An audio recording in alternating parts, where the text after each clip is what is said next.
Okay, let's dive right in. Every single leader at some point has to come face to face with their own raw, instinctual drive for power. You know what I'm talking about.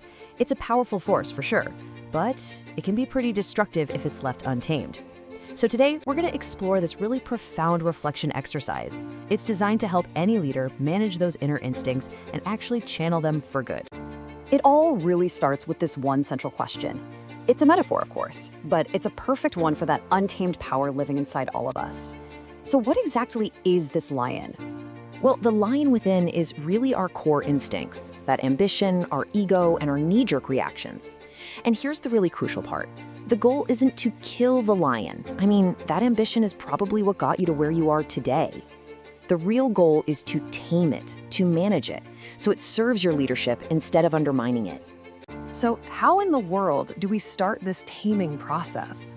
Well, it begins with a quiet, totally honest, and structured self-review. No distractions, just a clear-eyed look at how our instincts are actually playing out in our leadership roles day to day.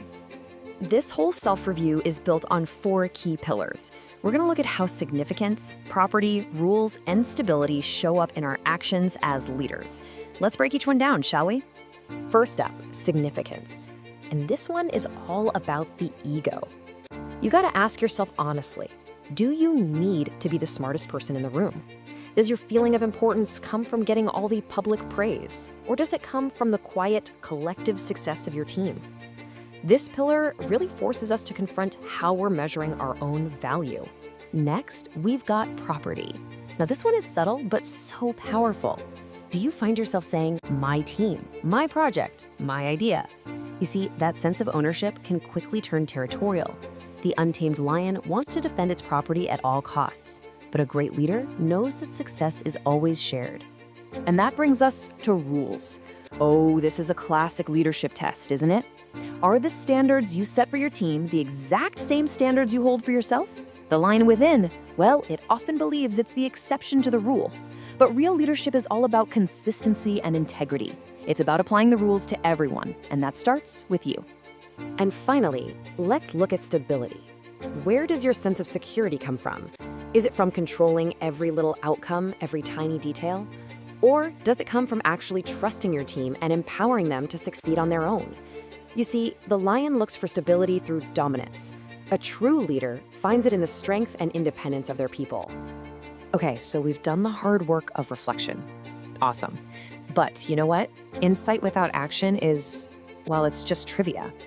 The next step, the crucial step, is to turn all this self-awareness into concrete, real-world commitments for change. And the beauty of this whole framework is just how simple it is. We're taking all of that complex self-reflection and channeling it into just 3 focused, totally manageable actions that can create real, lasting change. So what are they? First, you identify one instinct to consciously dial back. Maybe it's that need to always get the last word in. Second, you start one new practice, like maybe you start actively asking for opinions that disagree with yours. And third, you rewrite one personal rule, something like, I will never interrupt a team member while they're speaking. See? Each commitment is simple, it's specific, and it's totally actionable. These 3 commitments, they become the foundation for your personal leadership script. And this isn't just a mental note you make to yourself. No, this is about writing down, codifying your intention to grow and to lead in a different way. The source material puts this so perfectly, a script drawn from sutra principles. A sutra is just a rule or a guiding principle. So what this means is your script isn't some vague list of goals. It's a set of personal, guiding laws for how you intend to show up as a leader from now on. And this, right here, just brilliantly illustrates the transformation. Your script helps you move from that untamed instinct to a tamed, intentional action. So instead of just command and control, you guide and empower. Instead of reacting from your ego, you respond with principle. And instead of defending territory, you actively go out and cultivate collaboration. It's a huge shift. Now, this might just be the most important step of all. You don't do this in a vacuum. You take your script and you share it with a trusted peer. Why? Because accountability is the thing that makes change stick. An outside perspective, that can help you spot your blind spots and actually hold you to the promises you've made to yourself. So it all comes down to this. This entire exercise, the reflection, the commitments, the script, it's all just preparation for a single moment. Tomorrow, or maybe the next day, you're gonna be in a position of power, and you will have a choice to make. And that's the question we want to leave you with. When that moment comes, what single choice will you make that proves you're taming the lion? That shows you're leading not from raw instinct, but from a place of deep, considered principle. That right there, that's the real test of leadership.